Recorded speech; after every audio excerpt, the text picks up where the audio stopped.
And it looks like Peter Higgins on target number 1 has elected to shoot first. So Charlotte, how do you find out whether you're going first or second during a match? Normally it comes off the ranking of where you've positioned through the previous matches. So the higher ranking archer will have the option to choose if they want to go first or second. And there's sometimes some advantages to going first and second. All kind of depends. I mean, where did you like going, Andrea, when you had a choice? I think I always like to go first, get that first arrow down there, make a statement, and also if the match ended up tied on score, we'd obviously go to shoot off, and I would have the ability to go first again, get that first arrow down there. Yeah. See, I kind of like going second. I kind of like gauging, let the other archer shoot some arrows down there and see what the conditions were doing, and then I can make a little adjustments off that if they were off, and then yeah, when it came to a shoot off, I'd then know what I needed to get. Of course, you're always going for the closest arrow, but sometimes it's nice knowing that you have to hit a 10 rather than just hitting a 10 and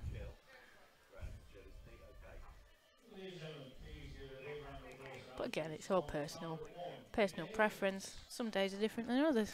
Yeah, exactly.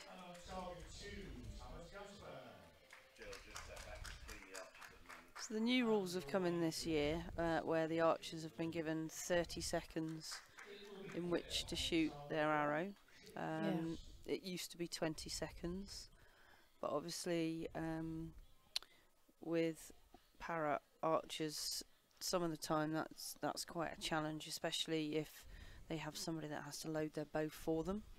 Yeah, there's actually it takes quite a lot sometimes to have the dexterity in archers' hands to actually load their bow and knock their arrow on. So when archers have been struggling with that through the past, obviously World Archery and World Archery Europe have took that on board and extended the time to 30 seconds so people can be comfortable not rushing and make a silly mistake. Okay, so that's a 4. Yep, we can see there it's just hit the line. So if you break the line of the next colour band, you get that higher value arrow. And Tomas has a good first arrow there into the 7.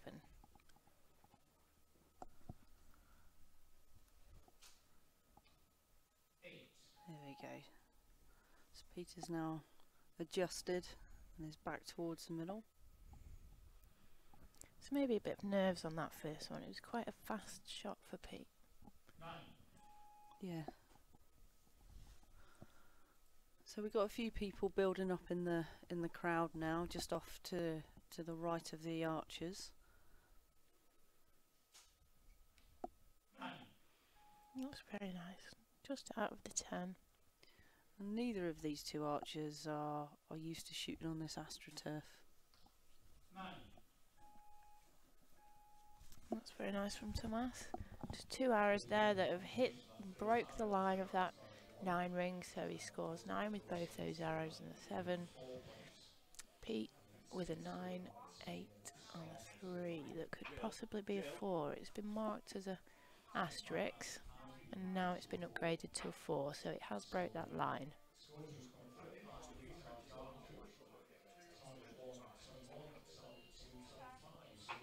Of course, if you are near Lilleshall today, you're very much welcome to come down, come and spectate and cheer these fellow archers on.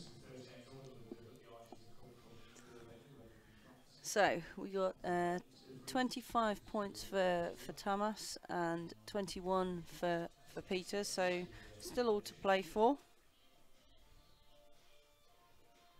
Judge just indicating Pete will shoot first.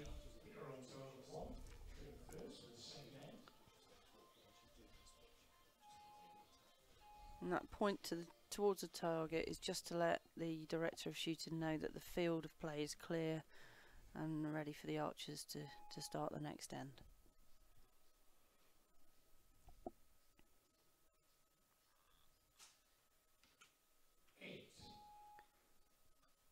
a much better opening arrow from Pete there, so let's see if we can make some points back. 9. And Tomas is just holding gold.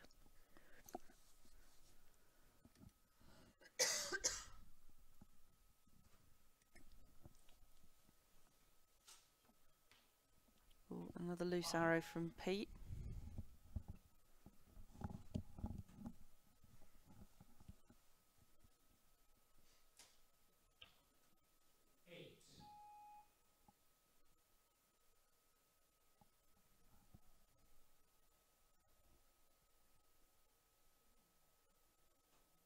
So Pete's final arrow of this end.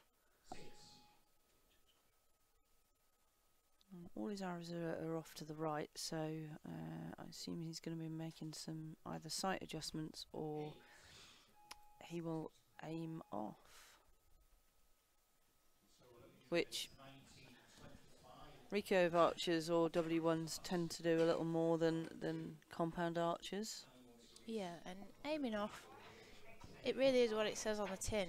What you do is if you've been aiming, so say Pete for this end was aiming in the gold, he would aim off now to bring those arrows into the gold. He would aim probably in the blue around the 10 o'clock if you were looking at a clock position, a 10 o'clock position, and those arrows land in the gold. It is a skill, and it is something that people can be good at and people can be not so good at, because trying to aim off the gold when all you've been told is to aim in the gold can sometimes challenge people. But it is a skill, and it is something that everyone should practice out there. Yeah, and sometimes there isn't enough time for you to move your sight, because of, especially in these types of matches, they're fast paced. The clock immediately switches over as soon as you've shot your arrow. Yeah. So Pete to go first.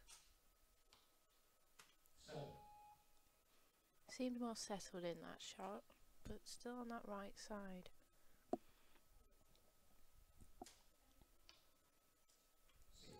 And that's a loose arrow from Tamas.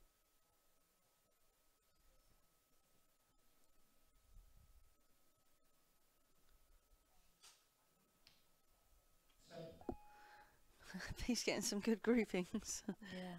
See him just clicking his sight there, so he's had a bit of time. He's just clicking his sight. 10. Entry. That's very good from Tomas. Recovered from that 6 that he put in the previous arrow.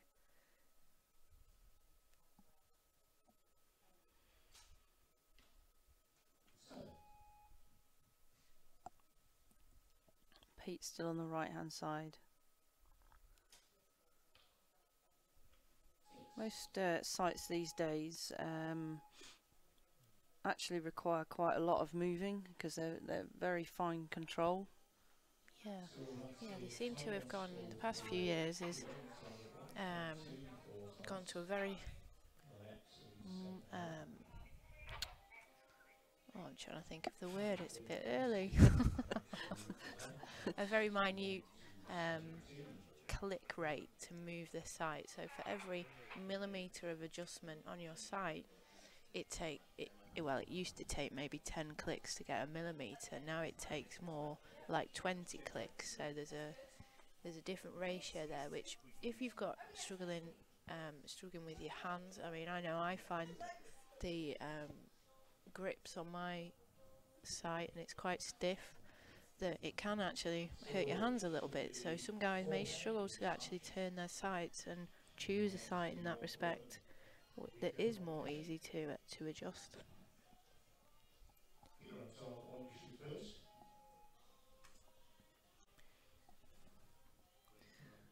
So an 11-point lead for Tamas at this moment in time. Again, Pete to shoot first.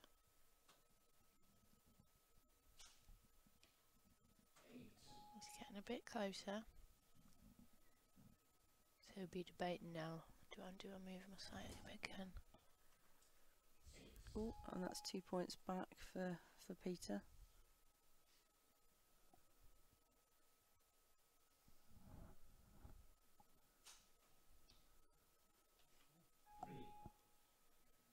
Again, just seemed like that caught Pete by a bit by surprise. It was a lot faster.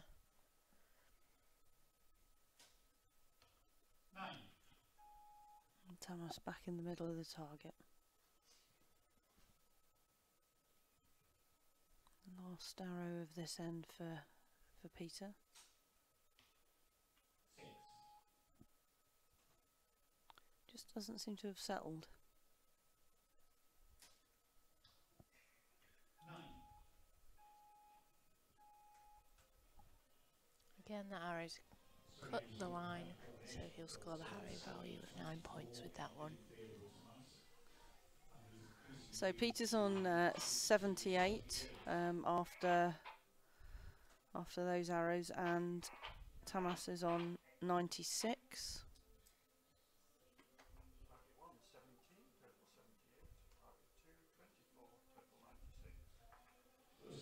So you can see the people up at the target marking where the arrows have landed, and that's in case an arrow bounces out or passes through the target, then the judge will be able to see which arrow, where the arrow has been. Yeah. So if the arrow has, say for that example, gone into the target and passed all the way through, you've shot the arrow, it's landed in a scoring zone, and there will be then a hole in the target face that doesn't have any pen mark against it, where the judge can tell that that arrow landed in that position and it would have scored this many points. It's probably a bit easier when your arrow flies through the target because you'll have good fletching marks left in there as well. That's a lovely arrow from Pete in the 10. 8.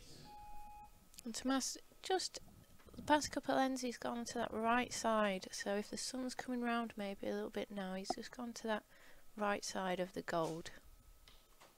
8. Sorry, 7.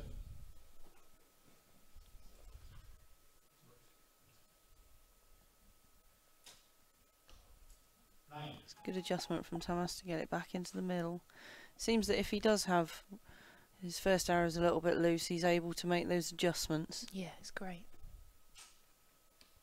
9. Very nice end there from Pete.